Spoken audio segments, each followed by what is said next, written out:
there are approximately 5,000 professional footballers in the UK.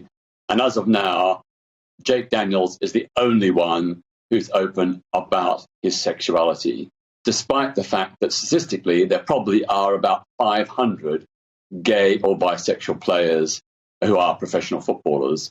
So it is really surprising, all the more surprising because recent surveys have shown that 3/4 of football fans wouldn't care less if a player on their team came out. All they care about is, will the player score goals? And I think we should be focusing on honesty, truth, and integrity in football and not on people's sexuality. And I think it's great that Jake has given a lead, and I hope that others will follow because there are lots and lots of others. And then you've heard what Peter's had to say there. There's clearly a cultural problem with the sport. So why not put the rainbow out there? Why not advocate equality and diversity in our beautiful game? Well, I think you could promote all sorts of things at football. I mean, personally, I think football's being swamped by kind of awareness raising. I don't think football's particularly the place to do it.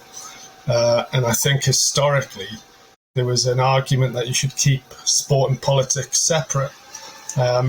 But increasingly it seems that people in authority and football authorities have completely given up on that and want to promote whatever the latest campaign that they're interested in doing it.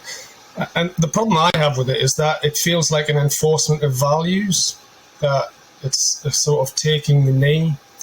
And I take Peter's points, although I'm not sure to what extent the footballers coming out or not coming out reflects a problem of homophobia, which again, I mean, there's a book on this. I don't know if Peter's figures are similar to the book that's been written about homophobia in football, which makes the conclusion from their research that actually football fans are pretty much like, what you'd expect, is they don't really care.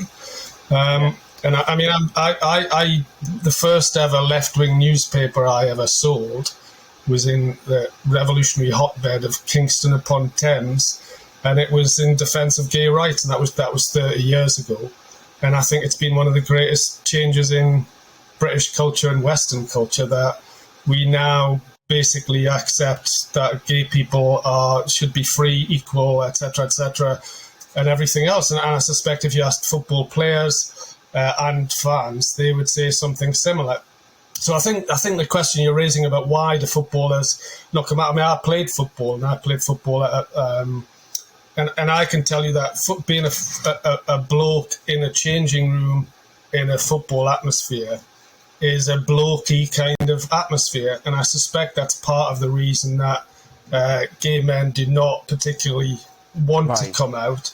I think it's also that people might just want to have a private life. And they think that some of the fans might take the mick and they just don't want to give them that opportunity. I don't think it necessarily means that football is drenched in homophobia like society is.